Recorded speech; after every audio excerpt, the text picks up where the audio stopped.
everyone. It's Tuesday, July 31st, 2018, and it's time to go to work on music. It's been a great day. I'm in a really good place and excited for a productive session as usual.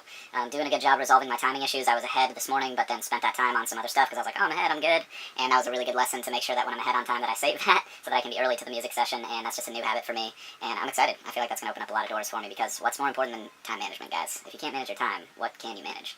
So anyway, gonna hit the online class front here, update you guys with what's going on in the Armin van Buuren class and the hardcore tracking class. I'm stoked to make some epic progress on those today. Gonna do a light drum practice, share my progress as I typically do, just make sure that I continue to play, even in this more serious like production mastering type phase where I'm not doing a lot of tracking or instrumental growth like focus stuff, or just production front growth stuff, which I feel is one of my main bottlenecks right now.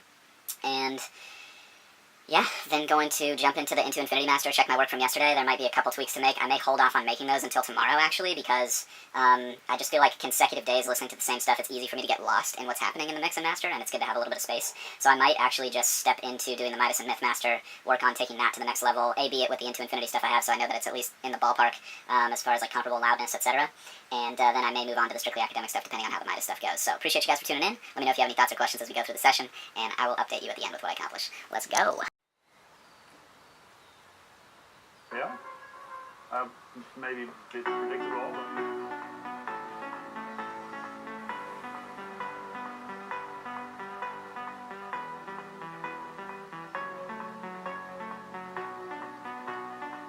I like it a lot.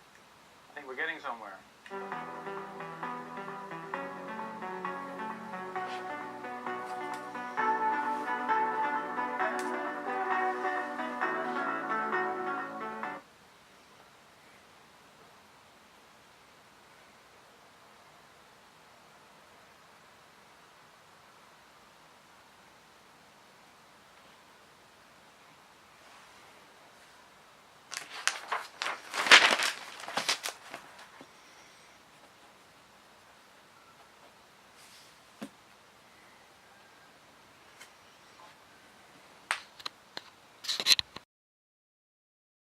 I don't think that there's a thing as bad samples.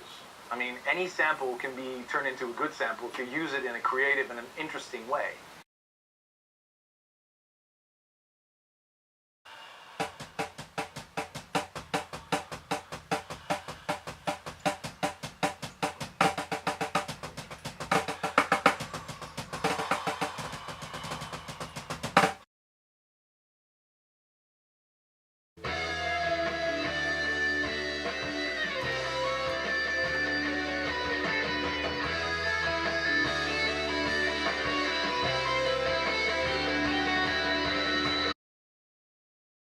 Okay, great day overall today. Spent a lot of time in the zone, which was fantastic. I think it was like 3.5 hours total, which is definitely what I'm gunning for long term, if not more.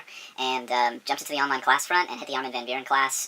Some great takeaways today. Just main takeaway from that today was around kick drums and how important the kick drum is in dance music, and how much time they spend getting the right kick sound and layering kicks, because every kick has like a top and a bottom, and so they'll often mix sounds, tops from one kick and then bottoms with another kick, to just make sure that you have the right cut for smaller speakers, which I thought was really, really interesting. So that's getting me thinking more about the top end of my kick drums, and not just the bottom end weight, which is something I really like to favor as much as possible, but getting that top kind of like crack on the kick drum is really important. Now, of course, I'm not making quote-unquote dance music, but I do like to have that groove come through, and so I'm going to experiment with that a little bit on my own.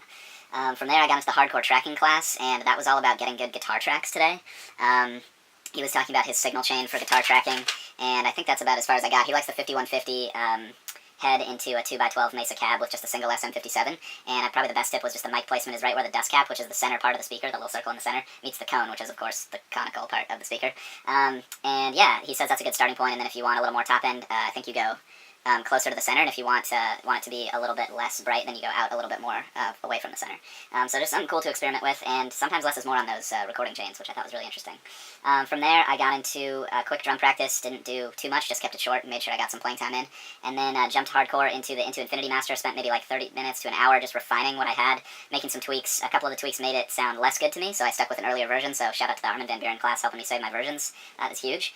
And yeah, I'm really happy with where it is right now. It's a little lighter, a little brighter, a little clearer, a little crisper, and I think it just sounds a little more like classic instead of like what I was trying to go previously for, which was like really copying that super bright modern aesthetic, and I just don't think that was the right sound for those tunes. So now I'm going for like a smoother aesthetic that's just a little more, I don't know, just a little easier on the ears, I think. And I feel like the clarity of the vocals has come out a little more, and the weight of the groove is there a little bit more than in the original master, which I'm really happy about. And I don't think it's quite as loud, but it's close enough for rock and roll, as they say.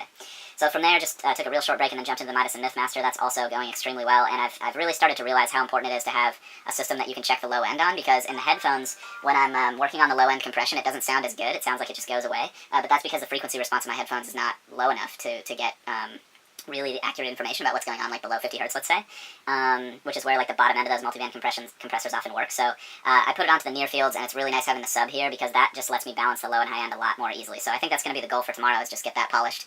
And yeah, I'm making progress, guys. My goal this week was just to go super hard on the Full Circle remaster and make progress with that, and that's what I'm doing. And yeah, there's some ups, some downs, but those downs just make the breakthroughs that much better. So that's where I'm at today. Appreciate you guys for tuning in. Hope you guys are out there grinding towards your goals, enjoying the process. That's what I'm out here doing, and I'll see you guys tomorrow for more. Can't wait.